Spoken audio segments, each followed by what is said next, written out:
এক বটগাছে এক শাকচুন্নি থাকত। যখনই এই গাছের নিচ দিয়ে কোনো মানুষ খাবার নিয়ে যেত, তখনই শাকচুন্নি তার খাবার কেড়ে নিয়ে খেয়ে ফেলতো। এভাবে তার ভালোই দিন কাটছিল। একদিন মানুষের কাছে থেকে কাঁচা মাছ কাঁচা মাংস খেতে খেতে মুখটা পচে গেছে। এখন আর এগুলো ভালো লাগে না। এখন তো শুধু তেল মশলা দিয়ে রান্না করা খাবার খেতে ইচ্ছে করে, কিন্তু ওইগুলো আমাকে কে খাওয়াবে? আর আমি নিজেও তো রান্না করতে পারি না। বুদ্ধি পেয়েছি, এখন থেকে এই রাস্তা দিয়ে যে আসবে তার পিছু নিয়ে তার বাড়ি যাব। এরপর বাড়ির সব রান্না করা মাছ মাংস চুরি করে খেয়ে ফেলবো।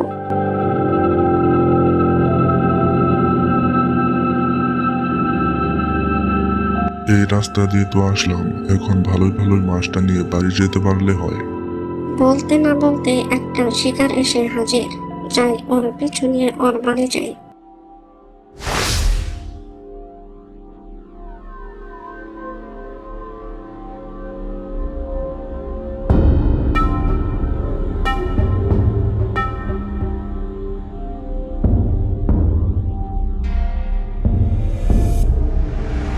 যাই ওই তাল গাছটায় আপাতত থাকি।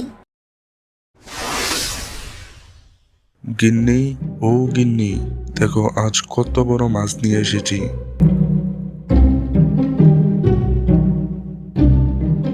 আমরা মাত্র দুজন মানুষ, এত বড় বড় মাছ কিনে টাকা নষ্ট না করলেই পারো। কি যে বলো তুমি!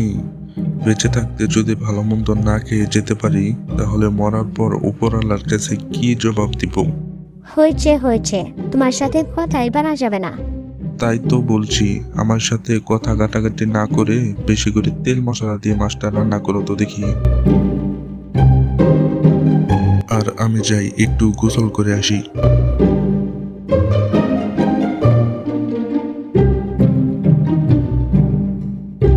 এরপর মহেশের গিন্নি মহেশের কথা মতো বেশি করে তেল মশলা দিয়ে মাছটা রান্না করতে লাগলো। এদিকে মাছ রান্না করা ঘ্রাণ শাকচুন্নির নাকে পৌঁছে গেল। মনে হয় সেই মাছটা রান্না করা হচ্ছে।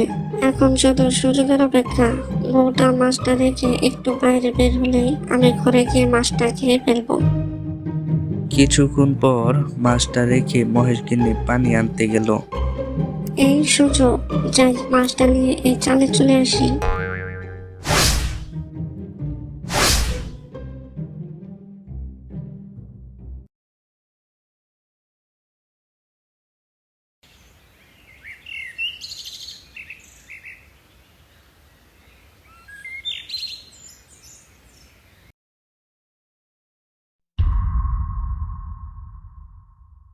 এইখানে তো মাছগুলা রেখেছিলাম, তাহলে কি বিড়াল কুকুরে খেয়ে ফেললো নাকি?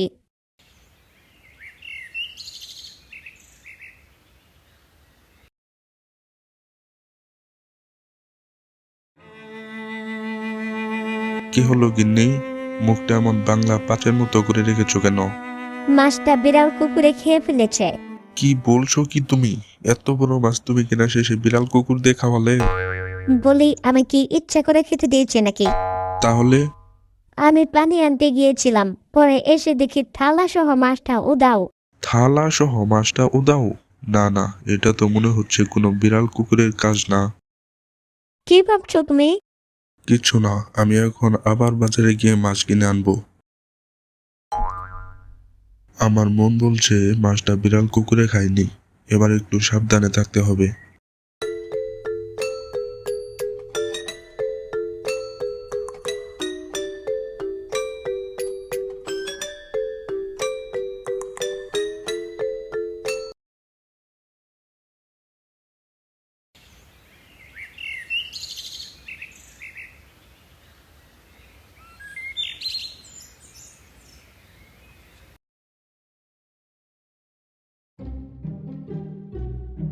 তাহলে মাছটা আবারও রান্না করা শুরু করে দেই। হ্যাঁ দাও।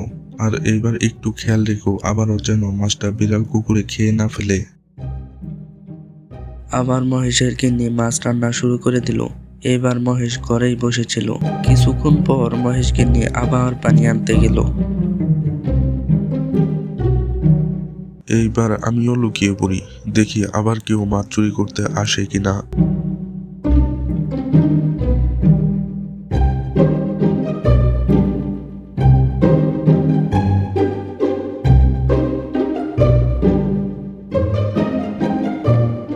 এখন মনে হচ্ছে বাড়িতে কেউ নাই, যাই আপন মাছটা গিয়ে খেয়ে ফেলি। এ কি, এটা তো দেখি শাকচুন্নি।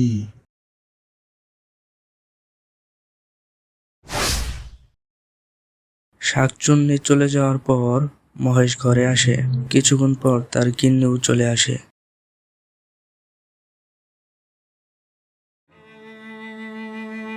কি হলো, আজ আবার তুমি বাংলা বাচ্চার মুখোমুখ করে রেখেছো কেন? এখন এই শাকচুন্নির হাত থেকে কেমনে মুক্তি পাবো? আমার পরিচিত একটা ওঝা আছে, তার কাছে যাই এখন। তাই চাও?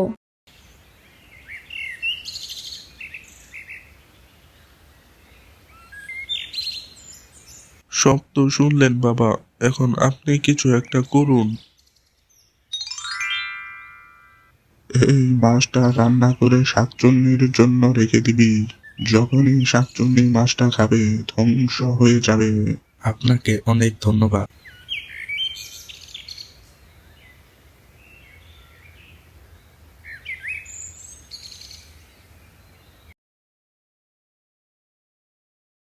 ওঝার কথা মতো মাছটা রান্না করে রেখে দিল শাকচুন্নির জন্য। এরপর মহেশ আর মহেশের গিন্নি দুজনে বাড়ি থেকে বেরিয়ে গেল, যাতে শাকচুন্নি ঘরে ঢুকে। এইরকম বোকা মানুষ আমি কখনো দেখিনি। 2বার মাছ খেয়ে ফেললাম, তারপরেও আবার মাছ রান্না করে কোথায় যেন চলে গেল।